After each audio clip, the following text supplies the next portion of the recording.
Bonjour à tous, je me réjouis de vous retrouver sur le podcast La Voix de la Vente. Ce podcast qui va vous donner envie de mieux vendre en moins de 5 minutes.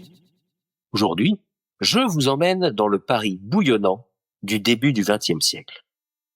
C'est l'époque où les cafés fument, les ateliers débordent et les pinceaux claquent sur les toiles. Picasso déconstruit le monde. Braque le fragmente. Modigliani l'allonge. Matisse l'embrase de couleurs. Trouver sa place dans ce tumulte relève de l'impossible. C'est dans ce brouhaha créatif que débarque à Paris en 1913 un Japonais du nom de Fujita. Il parle très mal le français, il porte des petites lunettes rondes et il s'habille d'un costume sombre. Comme il parle peu, il observe beaucoup. Petit à petit, il se met à cultiver en lui une certitude absolue. Pour exister ici, il va devoir se différencier des maîtres déjà installés.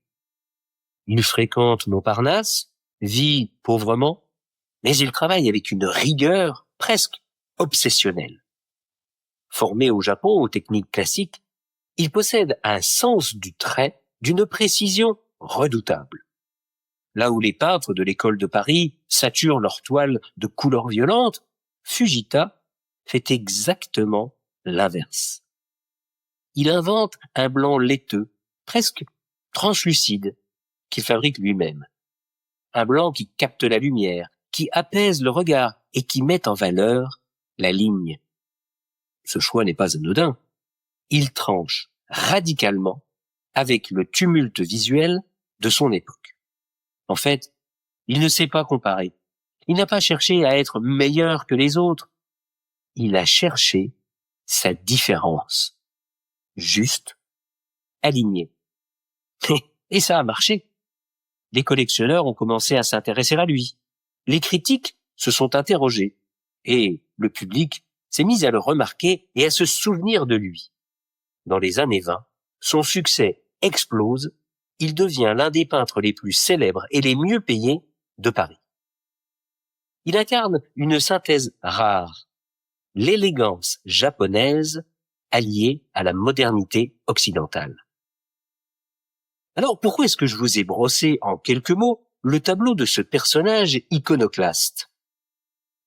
Eh bien parce qu'il incarne pour moi l'archétype du vendeur outsider qui débarque et qui doit trouver sa place dans un marché saturé.